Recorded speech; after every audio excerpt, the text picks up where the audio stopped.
സംസ്ഥാനം കടുത്ത സാമ്പത്തിക പ്രതിസന്ധി നേരിടുന്നതിനിടെ 10 കോടി രൂപ ചെലവിട്ട് മന്ത്രി പി രാജീവും ചീഫ് സെക്രട്ടറിയും അടങ്ങുന്ന സംഘം സ്വിറ്റ്സർലൻഡിലേക്ക്. ദാവോസിലെ ലോക സാമ്പത്തിക ഫോറത്തിന്റെ വാർഷിക സമ്മേളനത്തിൽ പങ്കെടുക്കുന്നതിന് വേണ്ടിയാണ് 9 അംഗ സംഘം വിദേശത്തേക്ക് പോകുന്നത്. ചെലവിനായി നീക്കിവച്ചിരിക്കുന്ന തുകയെ ബജറ്റ് ട്രഷറി നിയന്ത്രണങ്ങളിൽ നിന്ന് ഒഴിവാക്കുകയും ചെയ്തു.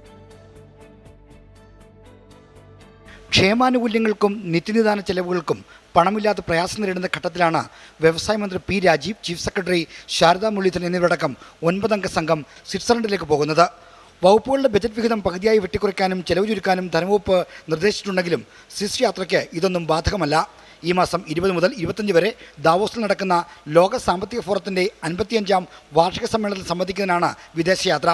വേൾഡ് എക്കണോമിക് ഫോറം ഒരു മിനിസ്റ്റീരിയൽ കോൺഫറൻസ് ആയിരിക്കെ ചീഫ് സെക്രട്ടറി അടക്കം 5 സിവിൽ സർവീസ് ഉദ്യോഗസ്ഥർ എന്തിനാണ് പോകുന്നത് സംശയം ഭരണതലത്തിൽ നിന്ന് തന്നെ ഉയർന്നിട്ടുണ്ട്.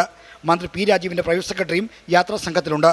ഫോറത്തിൽ സംസാരിക്കുന്ന മന്ത്രി പി രാജീവിന് വൈറ്റ് ബാഡ്ജും ഉന്നത ഉദ്യോഗസ്ഥർക്ക് ട്രാൻസ്ലേറ്റർ ബാഡ്ജും എടുക്കണമെന്നാണ് ഉത്തരവിൽ പറയുന്നത്. സാമ്പത്തിക ഫോറത്തിൽ 50 സ്ക്വയർ ഫീറ്റ് വിസ്തൃതിയുള്ള സ്റ്റാൾ ക്രമീകരിക്കുന്നുമുണ്ട്. ഇതിനായാണ് ഉദ്യോഗസ്ഥരെ കൊണ്ടുപോകുന്നതെന്നാണ് സർക്കാർ വിശദീകരണം. 10 കോടി രൂപ ചെലവഴിച്ച് 9 അംഗ സംഘം വിദേശത്തേക്ക് പോകുന്നത് ദൂർത്താണെന്ന് വിമർശനമുണ്ട്. 20 ലക്ഷം രൂപയ്ക്ക് മേൽ പിൻവലിക്കാനുള്ള ട്രഷറിയിലെ നിയന്ത്രണത്തിൽ നിന്നും പ്ലാൻ ഫണ്ട് ചെലവഴിക്കുന്നതിനുള്ള ബജറ്റ് നിർദ്ദേശങ്ങളിൽ നിന്നും യാത്രാ ചെലവിനെ ഒഴിവാക്കിയിട്ടുമുണ്ട്. യാത്രാ ചെലവിനുള്ള പണം മുൻകൂറായി കൈപ്പറ്റാനും അനുമതിയുണ്ട്.